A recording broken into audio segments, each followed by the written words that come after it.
My name is Marshall Vian Summers, and I am presenting what I believe to be an important, what I call greater community awareness and understanding about the people of Earth and our presence in a greater community full of intelligent life, and what our emergence into that greater community will mean for us and can mean for us, both the opportunities and the hazards involved in perhaps the greatest event in human history.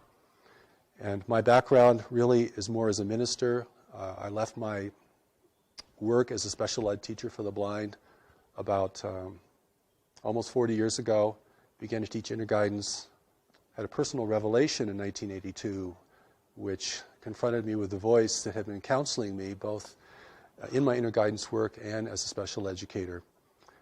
And that had a tremendous impact on altering the course of my life. And since then I have been receiving a vast body of teachings and insight, commentary called The New Message. It's a new message for humanity. And a big part of that has to do with our encounter with this greater community of intelligent life, because that has a lot to do with why we are all here in the world at this time. But we as terrestrial dwellers do not yet have the wisdom, or nor the perspective, nor the insight enough yet to be able to comprehend this greater community sufficiently so that we as the native peoples of the world do not make the kind of critical errors that the native peoples in the past have made regarding their first contacts with explorers from beyond.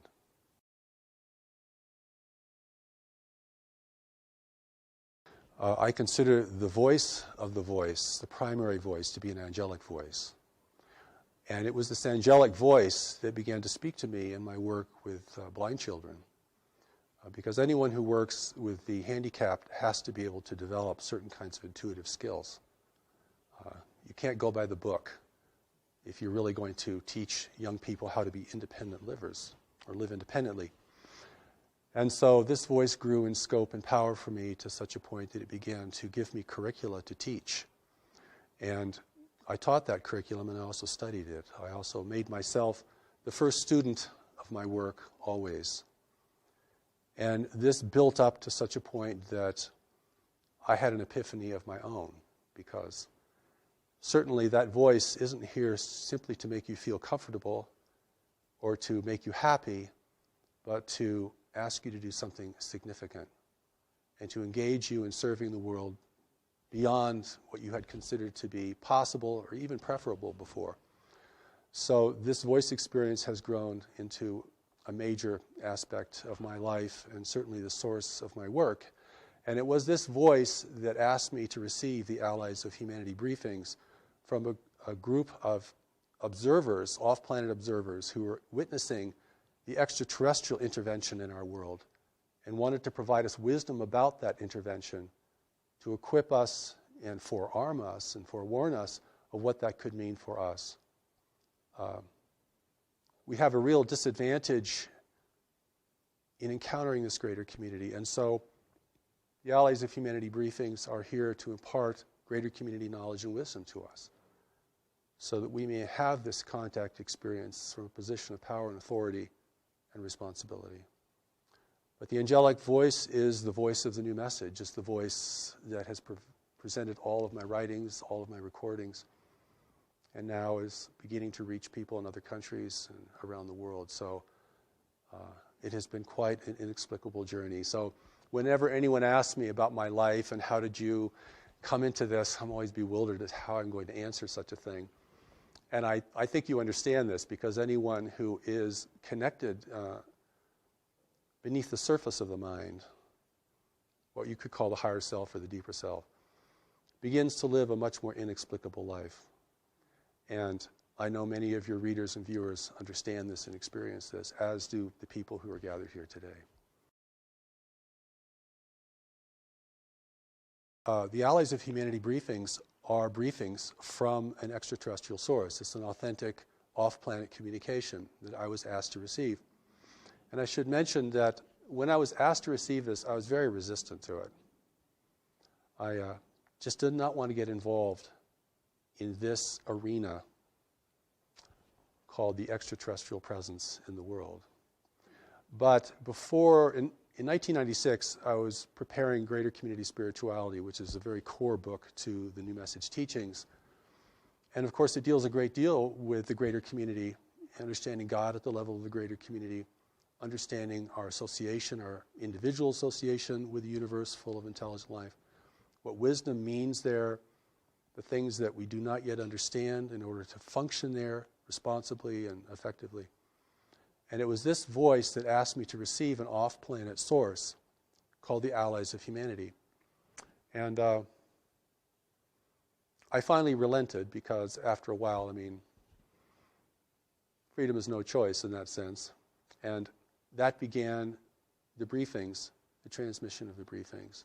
The first set of briefings happened in 2 stages over the course of 1 year, and the second set of briefings all happened within about just a few days. And the third set of briefings, which has not yet been published, most of it was received in 1 day. And then last February I received the final chapter to it. And there's a story behind the Allies which is pretty interesting because they're really operating as spies here in service to us because they represent free nations in our region of space. And freedom is rare in the universe, and particularly in our region of space. So we know from our worldly experience that free nations don't get along very well with unfree nations. And there's always a dissonance there and a difficulty. And so the world is now really being intervened by races who are here to take advantage of this world and of our position in this world. And the Allies' briefings warn us about this, that this is premature contact, that humanity is not ready for contact. We do not have the social cohesion, we do not have the worldly wisdom. We're not prepared for this kind of engagement with races who can be far more clever and effective than we are, and who can exert much more control over the mental environment, a reality that we're only just beginning to understand. And so the briefings are really here not only to warn us, but to encourage us. Because what I see in the world today is that individuals and groups of individuals are losing confidence, not only in themselves individually, but in human institutions, human leadership. And of course, we all have good reasons to doubt human leadership. But this erosion of confidence in ourselves and one another sets the stage for the kind of intervention that is occurring in the world today, which is not a military intervention. It's an intervention of persuasion and dissonance, and it's manifesting itself in different ways. And so it's very important for us, particularly for people who have a spiritual grounding, who are focused spiritually, because we can make some very critical mistakes in assuming that whatever happens to us is the right thing to happen to us. You've heard these kind of platitudes. We're right where we just need to be. God gives us whatever we need. We can handle whatever happens. These are the kind of ideas that can really get us in trouble in engaging with the complexity of life, even as it's manifesting in our world today. Well, I'll hold this in contrast to the experience of the angelic presence, which is a tremendous presence. In fact, for me, it was so tremendous that when I really was able to face it completely, it had a kind of devastating effect on my life. It wasn't a sweet and comforting kind of experience. It was more like being blasted by radiation, and it certainly created a shift in me. And so I hold that kind of experience, which is a tremendous experience presence. It'll fill the entire room. You can't think of anything else. You can't do anything else. It's overwhelming. And if you have not learned to recognize what it is, you might think it is a terrible thing that's happening to you. You might be terrified of it. So I've had a long runway in preparing to receive this kind of presence and to receive its communication. But the Allies, I did not meet them personally. They've never visited the planet. They've never been on the planet. And they make it very clear that the real allies of humanity are not here and will not come. And we can talk about why that is so from an ethical and practical standpoint. So my experience of the Allies was like hearing a voice on a very long distance call. No personality, no presence, something far, far away. Because they were far away. Even positioned in our solar system discreetly as they were at the beginning, they were still very far away. And so this was a divine connection that is free of mechanical interference or interception. It is something we don't know how to create. I don't know if anyone knows how to create this. And so there could be no interference from the intervention itself and no interception. But for me, it was a very faint experience compared to the experience of the presence. So no dramatic meetings, didn't get on any spaceships, didn't travel around the galaxy. I didn't do anything like that. And yet the emphasis on my receiving this was so strong. And had that emphasis not been there, I'm sure I would have just dismissed it as an errant kind of experience or an annoyance or, no, I don't want to do that. But it proved to be very important, and I recorded it in my voice, and it was transcribed. But when I read the Allies of Humanity briefings, I know this is not coming from me. And I think especially notable in the Allies is the regard it has for humanity. A seeming regard that's much greater than I think most of us have for our own selves as a race. I mean, we're a pretty clumsy, violent, and disorganized race. Collectively, we might be fantastic individually, but collectively we don't make a very good show in our local universe. And the Allies do comment on that. But for me, the engagement was very, very subtle. But when I locked into that, it was quite strong. I mean, the words flowed, the feeling flowed, the kind of beyond words you would hear in a communication had real power and efficacy, and certainly affected me, affected the people who were the first to listen to these. But it's just my voice. Whereas when you listen to the angelic presence speaking through me, you're hearing a totally different voice. I mean, it has somewhat like my voice because it's using my body as a platform, but that's clearly not me. In fact, we listened to one of the recordings this morning in our conference, which we call the encampment, and I listened to that voice and I thought, I wish I could talk like that. I really do, and I mean that. I've tried and I can't do it. You have a 40-minute presentation, it's word perfect, every sentence is powerful, the inflections are perfect, nobody can figure out what the accent is. I don't know. All I can say is I yield to that experience and to provide it to others and see if it is valuable for them. I hear it as a voice, and then that voice locks onto my voice, and then I can speak it and record it. It's way too fast for me to write. I've never been able to write these things down in the speed which they're given. Before I received the first set of briefings, I was kept up almost an entire weekend because I didn't really want to accept it, by this little voice saying, would you please receive us? Receive us. Receive us. And this was like a ringing in your ear. It was so continual. It's like a repeating message. But once I locked into the voice, I could speak it. And my inexplicable training has enabled me to do that.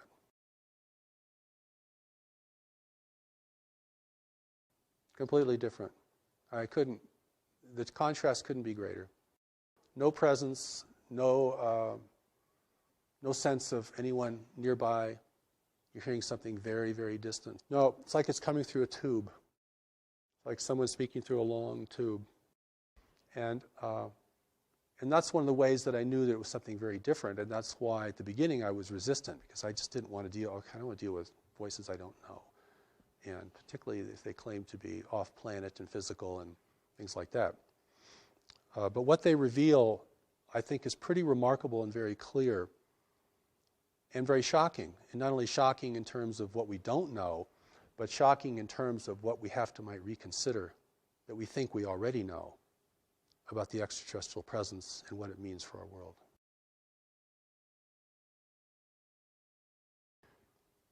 First, they want us to know that there are free races actually out in the universe. And that the universe is governed by nature and no one has been able to overcome nature. Now, this is very important because we think technology has no end and that it can replace all the constraints of nature. And they make it very clear that the more advanced a race is technologically, the greater its need for resources. The more it has to be engaged in complex arenas of trade, the more it has to be uniform and undemocratic, and the more it's actually vulnerable to having access to what it needs from the greater community. And we live in a highly populated part of the universe where there is not a lot of frontier, where there are very strict rules of trade, a great deal of control over territory. It's not the Wild West out there, free for our taking. And war has been suppressed in this region of space. Conquest is suppressed. So if you want to gain influence over another world, you have to do it through other means. And the other means have been cultivated to a very high degree. And we're talking about persuasion and deception. Okay. And here we are, the native peoples of the world, thinking that we're in the center of the universe, that if anyone would come to visit us, they would come to help us, most naturally, because we are so important to the cosmos. And, we, of course, want higher technology because we want power. And we have problems here we can't seem to deal with, global problems, resource depletion, climate change, political corruption, a growing dissonance between nations over who have access to the remaining resources of the world, just one example. And so we feel very needy of help. See what I'm saying? And so the Allies briefings make it very clear that those who are in the world today will present themselves as agents of change and beneficial change for humanity. The world cannot be militarily overtaken because it would destroy its value. None of the races visiting our world can live here because of the biological hazard. So they need human assistance. They need us to use the planet the way they want it used. And they'll even use all of our infrastructure. And the reason that this is new and not ancient is because only in the latter part of the 20th century have we created an infrastructure that foreign races can utilize. The native peoples couldn't do anything for them. Okay, well, what about the times of Atlantis? The world's been visited throughout its history. There have been attempts to colonize the planet. They've all failed because of the biological hazard. And biological hazard is a very big deal in the greater community, and we can certainly talk about that if we have any time. And I think the Allies' intention is to warn us that there are different races of beings here, but they're all part of an intervention. And there are competing groups here in the world. And they're multiracial.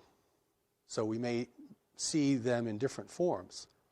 And they can certainly project forms. I don't mean that mysteriously, I mean that technologically. I mean, they can project images holographically into our environment. And they will use our aspirations, our greed, our corruption, our uncertainty, and our insecurity to build their importance. And certainly, even at this point, they have enough human representatives and apologists in the world that will promote their importance and the idea that humanity cannot make it on its own, that our leaders are incorrigible, that our institutions are too flawed to be redeemed, and that we must have their health and their brilliance and even their spiritual enlightenment in order to redeem ourselves and to take care of our world in the way that we might aspire to. Now, what we don't understand is what constrains the intervention.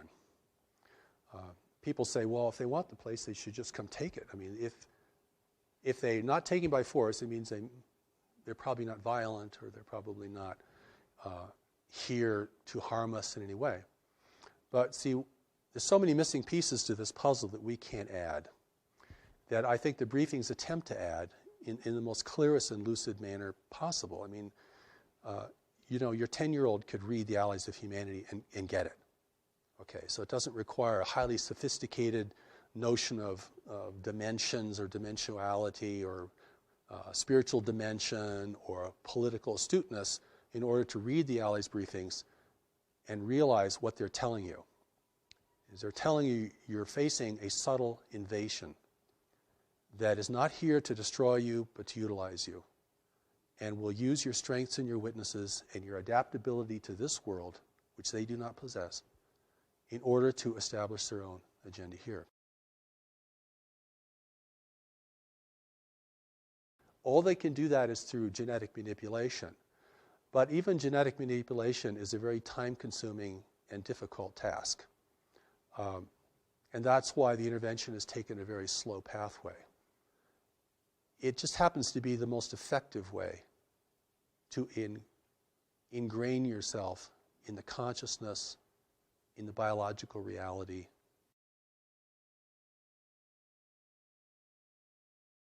Well, first of all, there are no names given in the Allies' briefings. They do not describe where they're from because they want to protect their free worlds. They also do not describe in names the races who are here because it would be meaningless to us, or it could certainly generate a lot of fantasy and speculation. What is important to us is to know that those in our world today are resource explorers, and they are working beneath the rules or around the rules of engagement that are established in our region of space in order to have access to our world. If it appears to outside observers that their presence here is not resisted or denounced, then they have, within the rules of engagement in our region of space, they can be here without setting off alarms to their competitors or establishing official oversight problems. The official oversight is there's no government ruling the universe, but there are governments ruling trade. And trade rules everything for advanced nations that are interdependent with one another. And that is where the control is demonstrated.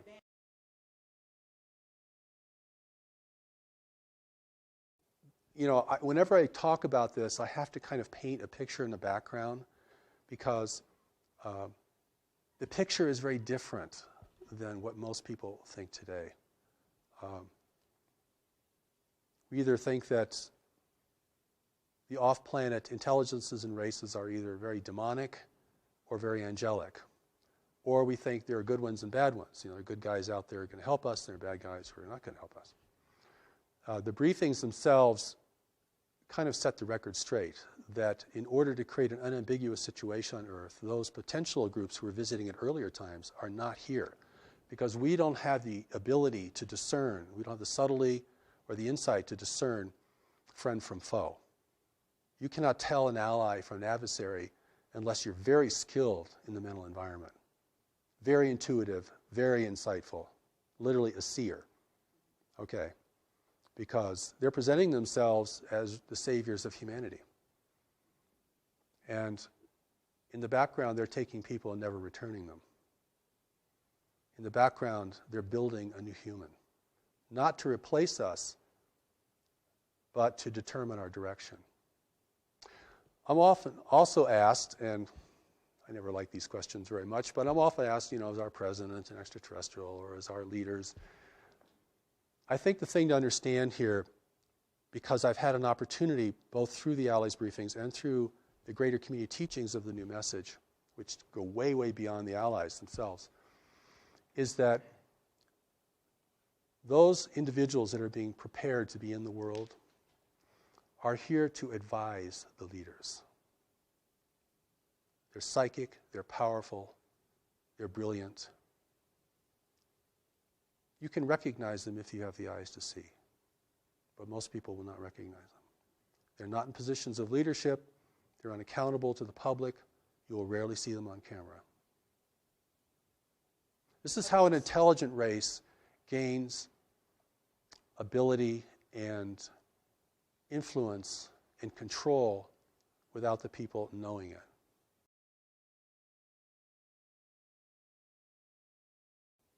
Large nations, if they become involved in networks of trade, have great influence over each other. And it's a very competitive environment. The universe, our universe that we're going to have to deal with, isn't a big frontier with a bunch of uninhabited Earths out there that we can go migrate to when we've just completely used up this one. And this reality is a very competitive reality. And so the skill in mental environment, the skill in persuasion, the skill of seers, the skill of things that we might hold to be very spiritual, but now have been used or are used in a very mundane and even invasive way, are used a great deal. I mean, once the rules are established, everyone figures out a way to get around them, or to skirt them, or to operate within them effectively. And of course, we're like the young child that goes into the big city. No, we don't know anything about the social reality, the political reality of that metropolis. And it's our naivete and our innocence that makes us probably endearing. I think you get this sense of endearment when you read the Alley's briefs. They really think we're very sweet, actually. But they also indicate that, some things we don't know that could destroy us. And not having any idea of what the reality is beyond our solar system is a tremendous disadvantage. So those forces in the world today are not, operating in a military sense, but they're infusing themselves into the hierarchies of religion, government, and probably even more specifically or more greatly in commerce. This is the complexity that gets really difficult because different nations have been contacted by different groups. And certainly I'll say a few things that might shed some light on this. One is, if you want to gain ascendancy in a world and have your presence be the most trusted presence, then you have to weaken the strongest nations.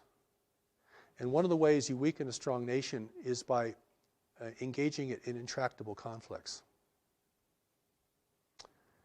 And then begin to erode the confidence of its people in that nation. This is very much about persuasion and acceptance, okay? I make this emphasis about war because our whole orientation to space is war. Star Trek, Star Wars, War of the Worlds. This is where we're coming from as a people. We think the universe is just another big battleground between empires and freedom fighters and all this kind of stuff, which is a total projection of, our reality here on Earth. But the truth is, we're facing a non-human universe. And that alone is enough to give people chills. We're facing a universe that does not value human values. But we're also facing a universe that, like every other creature, requires resources to live, has to deal with competition, has to deal with provision, has to coexist with others. So our emergence into the greater community is an emergence into a much more sophisticated and complex environment. And we're going to emerge into this greater community because we can't stop. It's happening, not because we're going out and finding out what's out there, but because what's out there is coming here. Not all of what's out there, but some of it. The briefings also indicate that there are very few worlds in the universe who know of our existence. Because those who do know keep it a secret. Fewer competitors.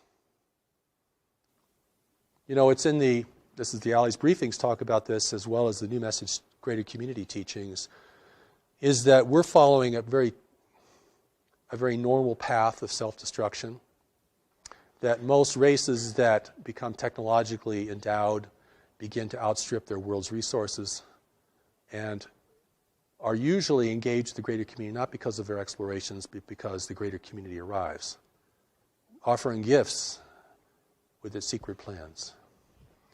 And that's how that is the inducement. The inducement is not just to be a conquered people, because we'd resist. And if we resist, they couldn't function here, and they destroy the value of this world. But if we can submit, and if our desires and our ambitions can be enticed, then that's the best weapon there is to make the enemy drop their weapons and join you according to the engagement that you present.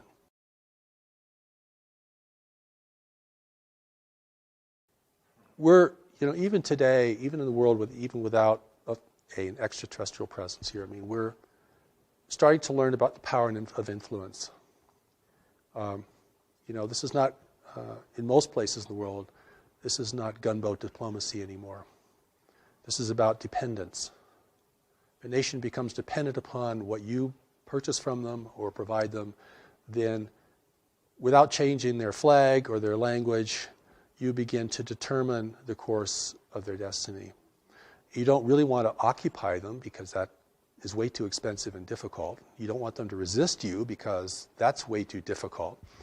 And this is beginning to give us a picture of how nations influence one another in a greater community where the level of sophistication is much, much higher and where the psychic abilities are much higher. So I always want to take this into a larger arena of life, and also I hope we have time to talk about what the connection is to our core spirituality, because we are in the world today for a purpose, each of us. We're here to be in a time of transition and danger in the world.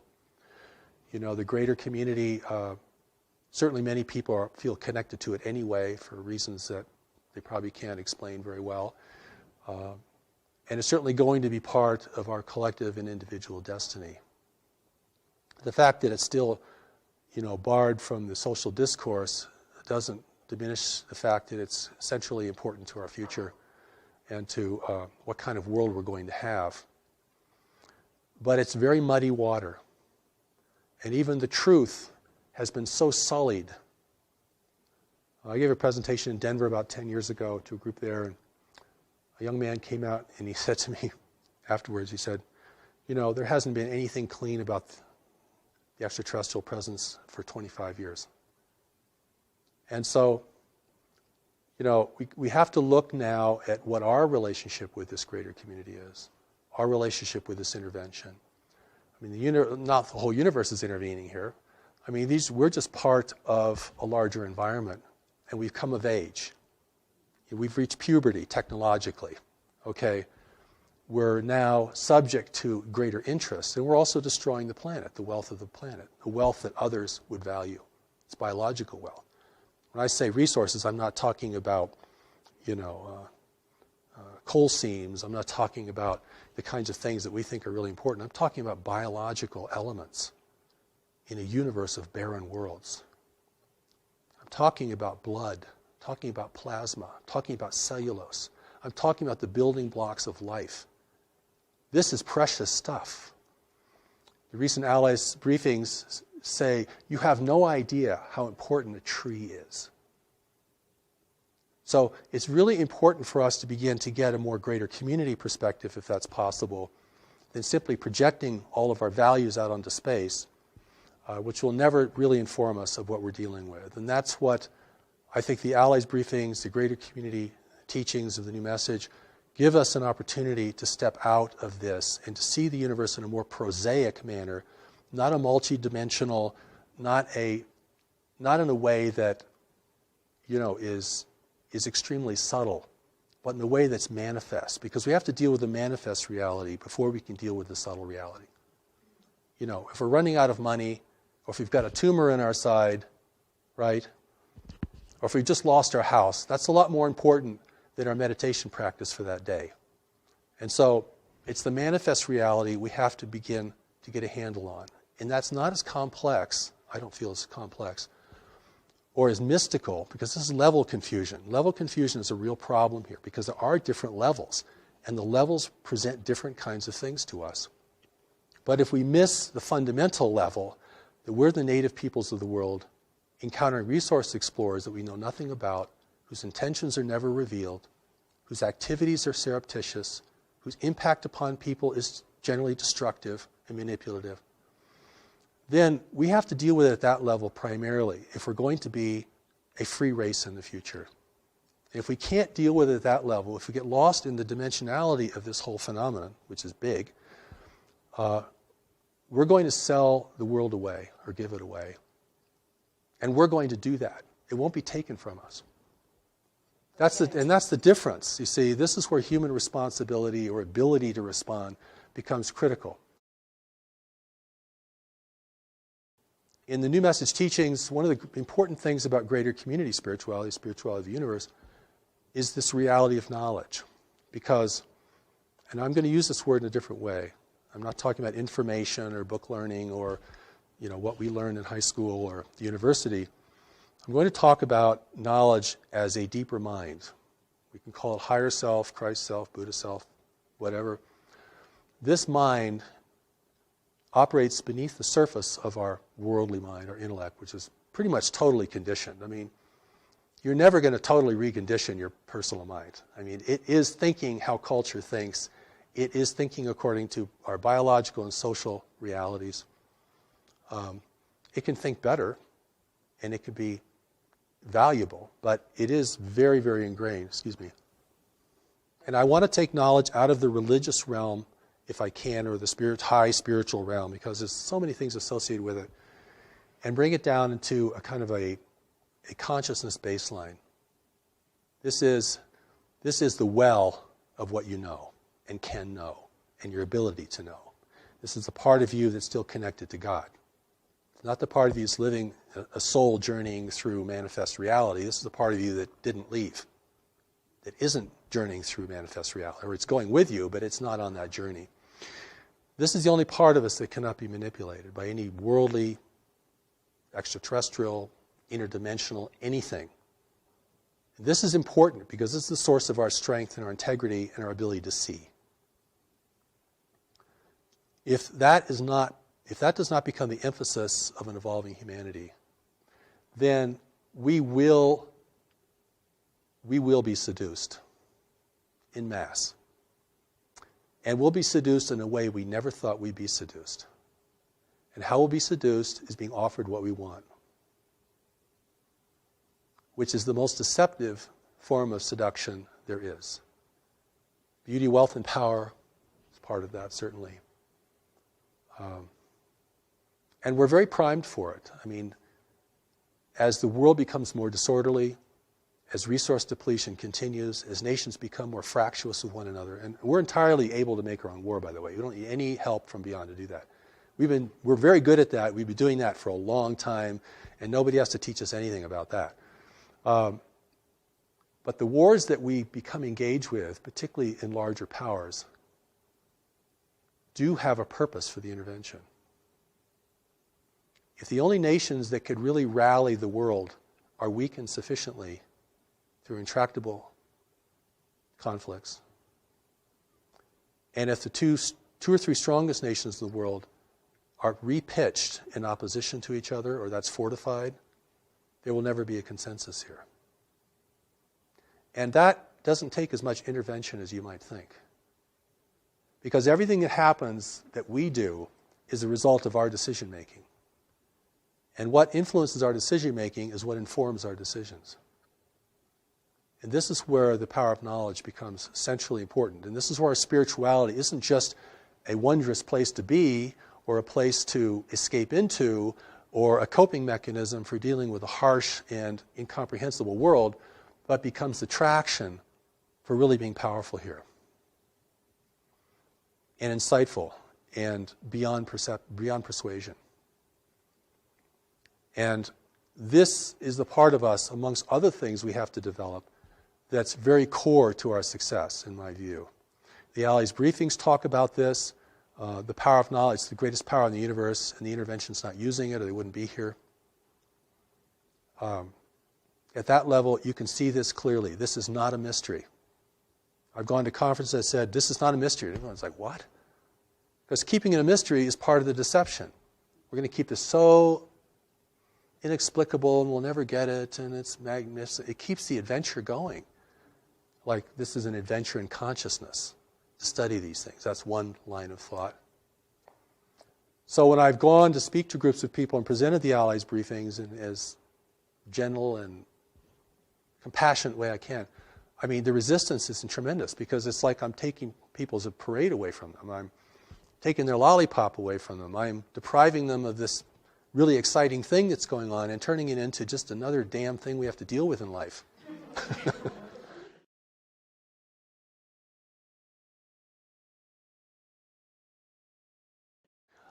I'd like to talk a little about God, because God is a part of this. And we are spiritual beings with a spiritual origin and spiritual destiny.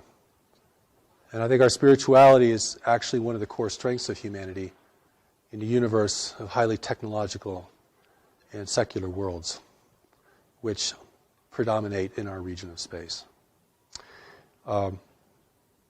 We do not need to look for other races to spiritually enlighten us. We actually have the materials to do that ourselves, and have actually done fairly well in keeping the mystery alive here, where it's died in many, many other places. When I talk about God, I'm not talking about our various belief system in ultimate power.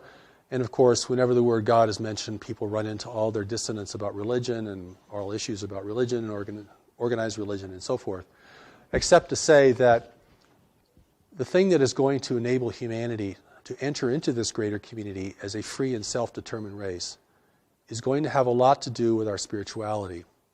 And I don't mean our spiritual belief or the subtleties of our spirituality. I'm talking about the part of us that is connected to it firmly and immutably.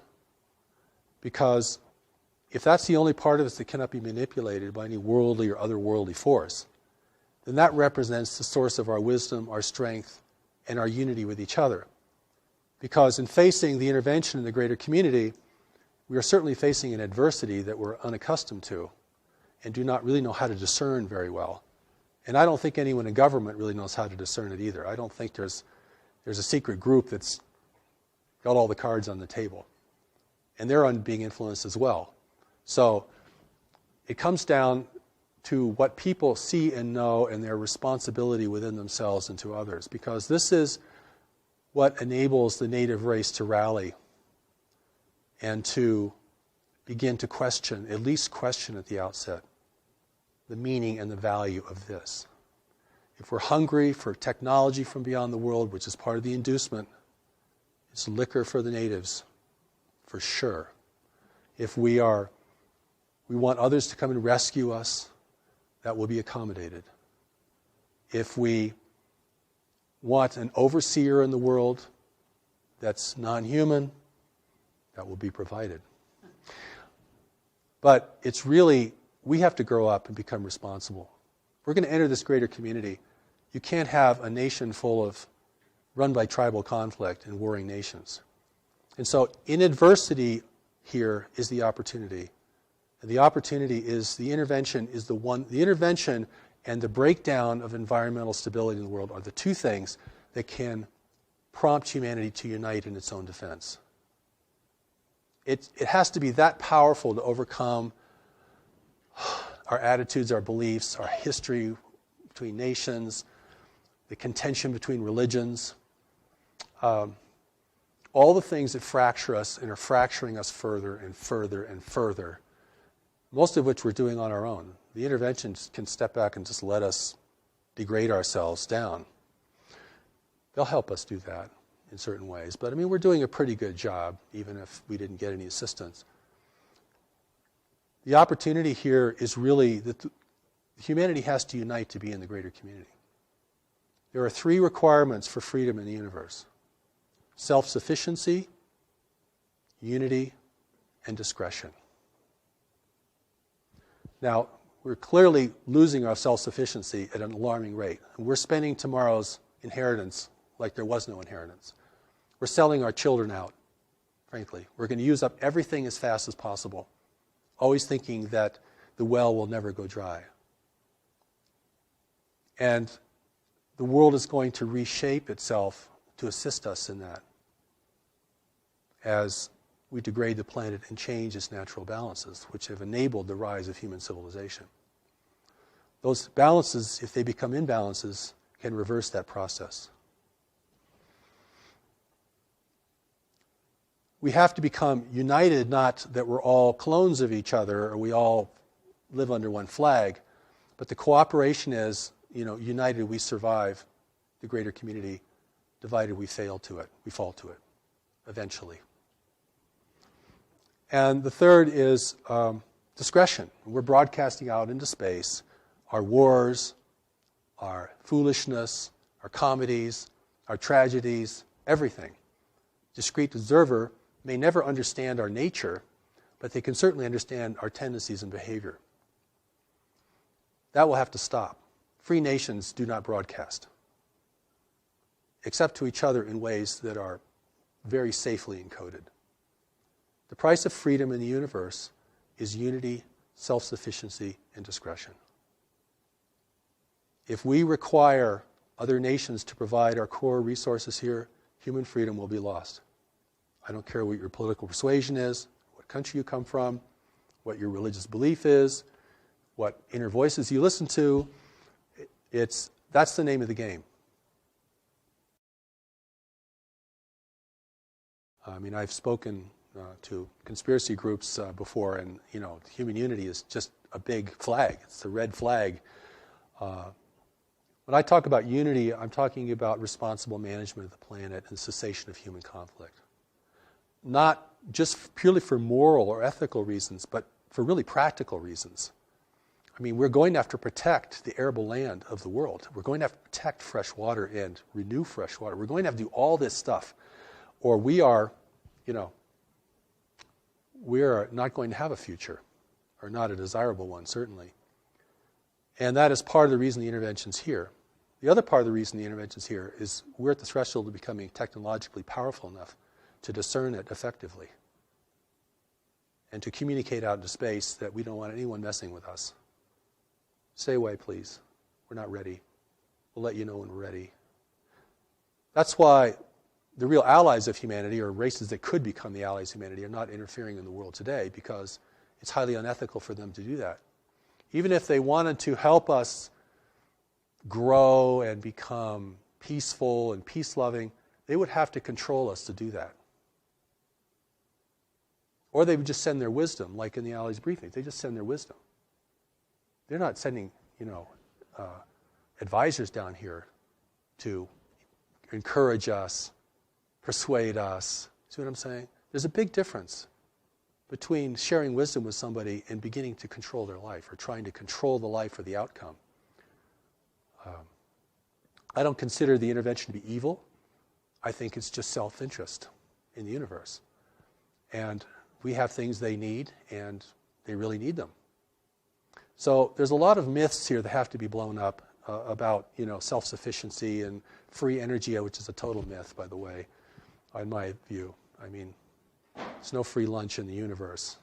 And even if you could harness free energy, like harnessing the power of the sun, you're going to have to create some pretty powerful technology to do it on a big scale. So you still need resources. Right. So even if the energy is free, in order to capture it and use it, you still need huge infrastructure, lots of resources, all these kinds of things. So it's not really free. See what I mean? It's not really free. But I want to go back to God, because whether people believe in God, it's important that they know that there's a part of them that cannot be corrupted and has never been corrupted, and that there's a way that that part of them can speak to them and advise them. And this is, you can call it your ground of being, your gut feeling, whatever you might call it within a religious or a general vernacular. There's a part of us that has to advise us. Or you could say to the intervention, can't you just see this for what it is? 50 years of UFO research, can't see it for what it is. Why is that? 50 years of UFO research cannot see this. Oh, we know we're being visited, sure. We knew that 50 years ago. Haven't gotten any further, really. We got lots of sightings, got drawings and radar and tons of speculation and lots of kind of science, pseudoscience, all kinds. But can anyone say, what is this?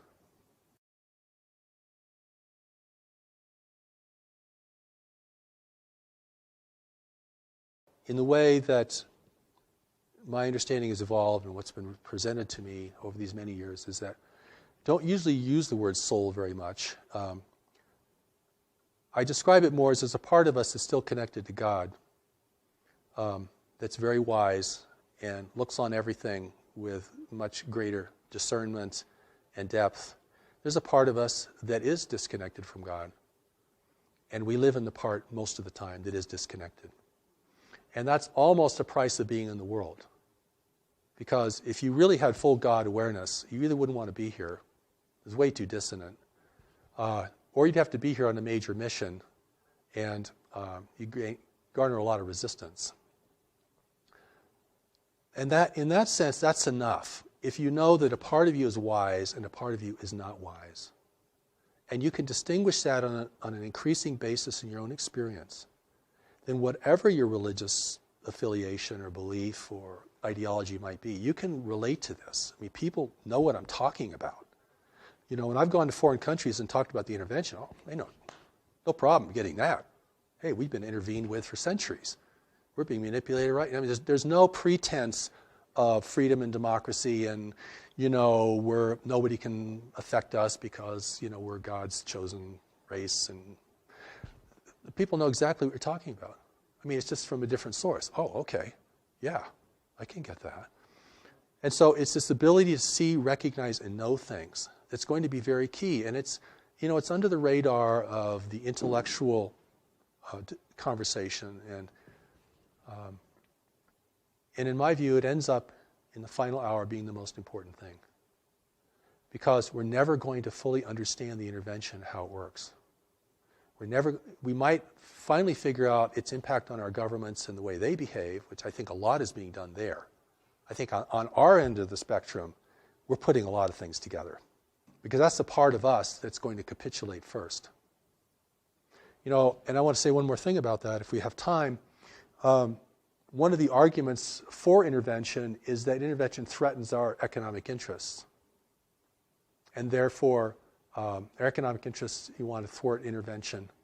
But it's really the opposite. Our economic interests would be the first to be persuaded. If you can give power no one else has, one little piece of technology, which may be a trinket in the universe, if that gives you supremacy in your world, your business world, your life, oh boy, that's unbridled greed right there.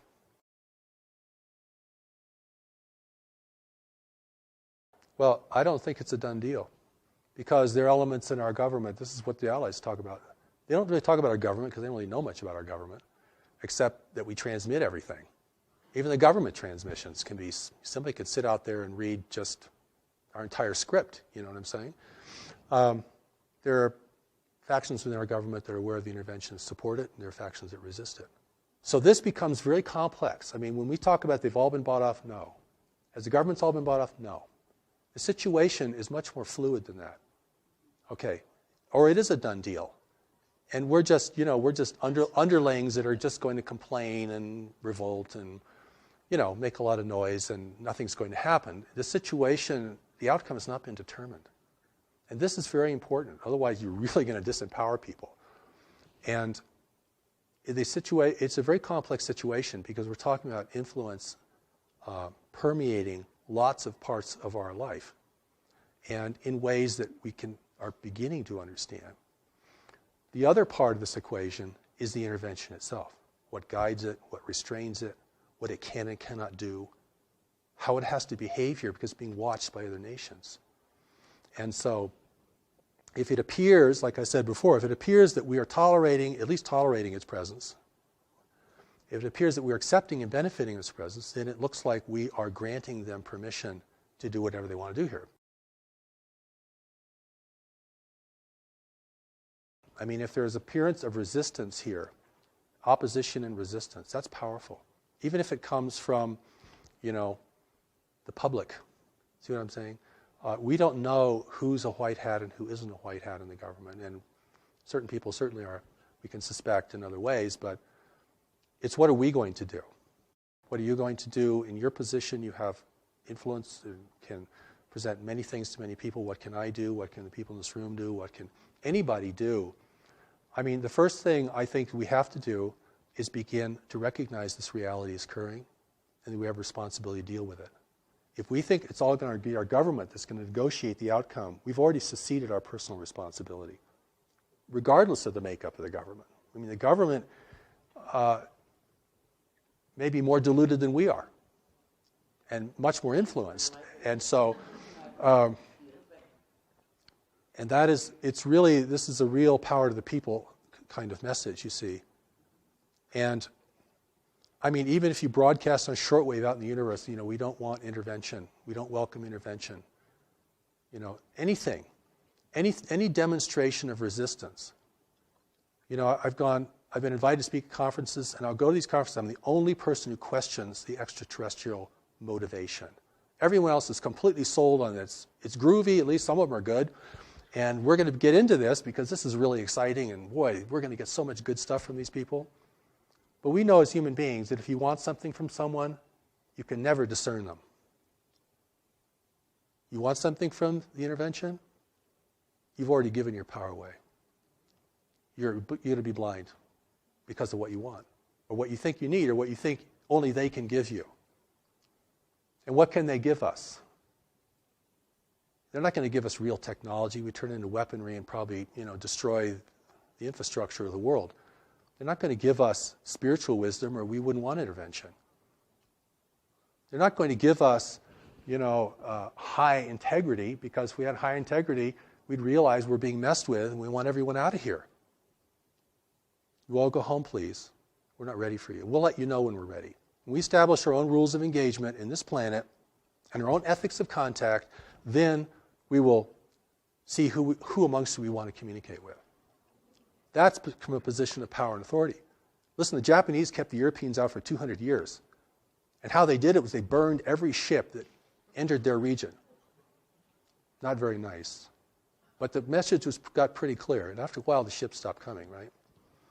So, if the Native Americans had done that in the United States, we might have a different nation today. White people would be the minority.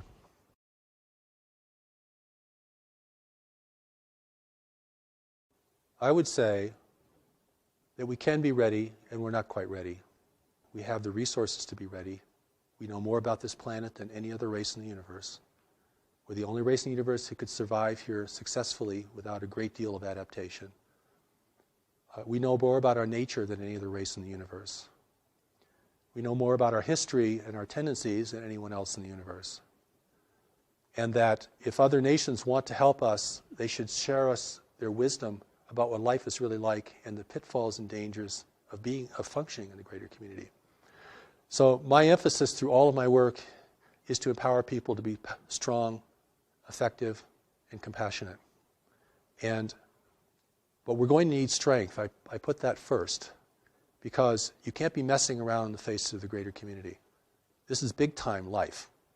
And we're still in a very adolescent phase collectively as a race. I mean, we're still very indulgent and foolish, and we're not responsible to the future. We're not saving resources for the third generation out. I mean, we're using up everything. So I think the change in that is a change, not just a change of understanding, but a change of heart, to realize we are the stewards of this planet. If we want to continue to be the stewards of this planet, individually we're going to have to learn some new things.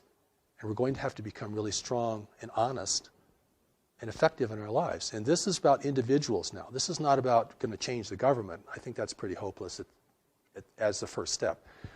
We're not going to get them to divulge their information, because if they ever do, it probably wouldn't be whole or complete anyway.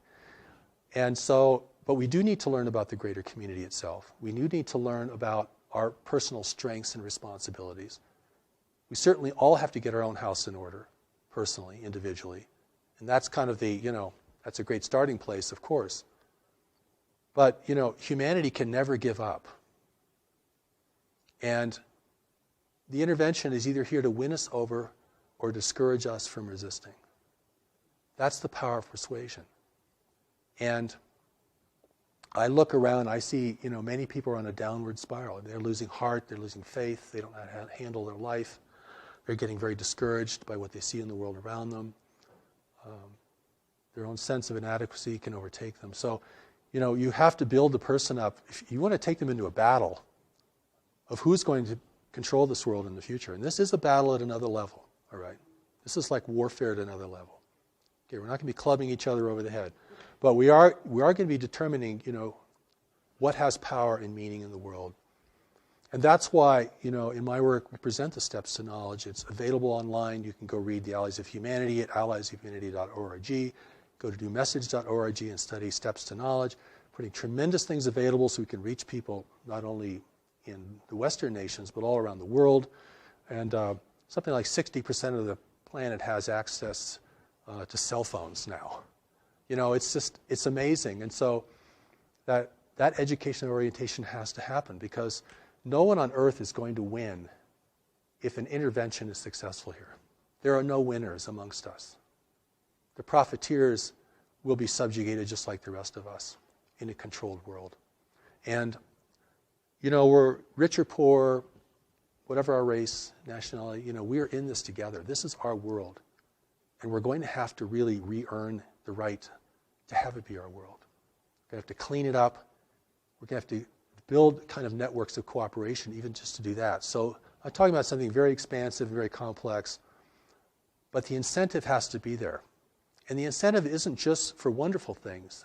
The incentive is also the fear of failure, because we can fail. And there's nothing wrong with being aware of that. We don't have to be terrified of the world to be aware of that. That's just a reality that we know we can fail. And if we understand that correctly, without denigrating ourselves, then we know we have the power to rise to occasions. And certainly there could be no greater occasion than this.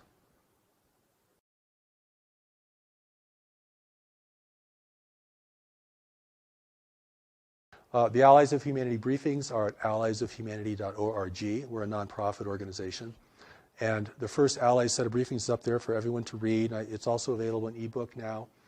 And the second Allies briefing is in print. The third Allies briefing we hope to publish next year.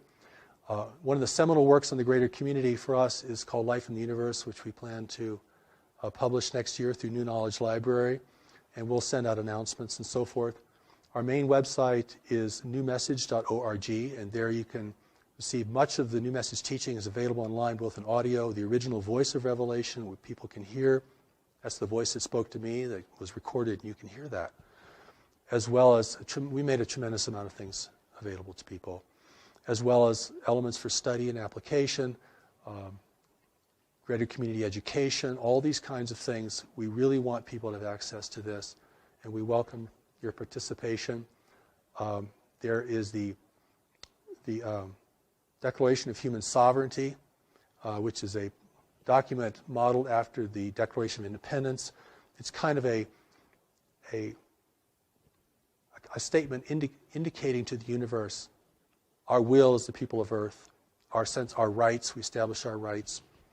We establish the fact that we are being interfered with, and we do not hold that to be appropriate, and the kind of engagement we would like to have with other nations who are interested in us. And that's a very powerful document, and I think, there's already minds working on this. This is, we may think we're alone, we have a small group, or maybe we're all alone as an individual, and we're trying to put all this together, but there is a groundswell around this, and there is a greater community awareness that's growing. And that awareness really has to be wise and efficacious, and that's why I invite people to explore these materials.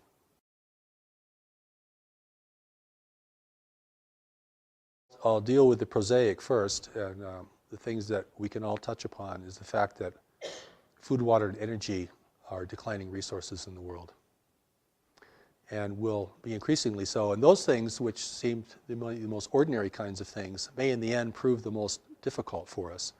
Certainly, earthquake activity is increasing. Volcanic activity seems to be increasing, from my understanding. And but I think the thing that's going to create tension between nations and in communities and within our own personal lives is going to be really the fundamentals. And the fact that when you look out on these beautiful mountains here, and I don't know if your camera can take any of that in, you're going to look at a dying forest. That's a dying forest out there, beginning to die. That's because the planetary climate has changed only 1 degree Fahrenheit. That is enough to unleash forces that I'm not sure anyone could foresee. Maybe if people did foresee that in the western United States alone, we've lost 40 million acres of trees from a very slight variation in our climate alone. That and the availability of water, clean water, the growing aridity of the world, particularly in highly populated areas such as Africa, the Sahel, the Middle East, Southeast Asia is having a critical water problem. These are earth changes that these are big things. This is a 4-alarm fire, actually. The other background things of increasing volcanic or seismic activity is going to have its impact as well. And I know there are other people who feel there are celestial forces that are increasing the frequency or the pitch of this, and I do not want to comment on that. I don't feel I really know enough about that to comment on that respectfully. But clearly, the pitch of the world, the intensity of things is escalating. And even if you come to a beautiful place like in the Rocky Mountains here, you can feel that escalation. I mean, young people are committing suicide and capitulating into drugs like never before. I mean, this isn't just uplifting people. This is also wearing us down. The pitch, the intensity, not just of more activity, but the actual intensity of the mental environment. And it's really something. And to keep your head in all this, you have to become very strong, very grounded in knowledge, and very appreciative of the greater powers who are here to assist us beyond the visual range. And I think that, we have to accept that we're entering into a new world. We crossed some invisible boundary that said, oh, now we're in a new world. And this isn't going to be like the world of our parents or our grandparents. I mean, we're entering a world of environmental shift. And we've dealt with that, on a national or tribal level in big ways through history, but not on a global level. And that is going to change the landscape so dramatically. It could change our whole idea of religion, could change certainly our governments and their functionality. It will be a great incentive to war, even without foreign persuasion, as a growing number of people attempt to drink from a slowly shrinking well. And the only way that you can prevent chaos and decline is by a growing sense of unity and compassion and the awareness that we're in this lifeboat together, this lifeboat called Earth.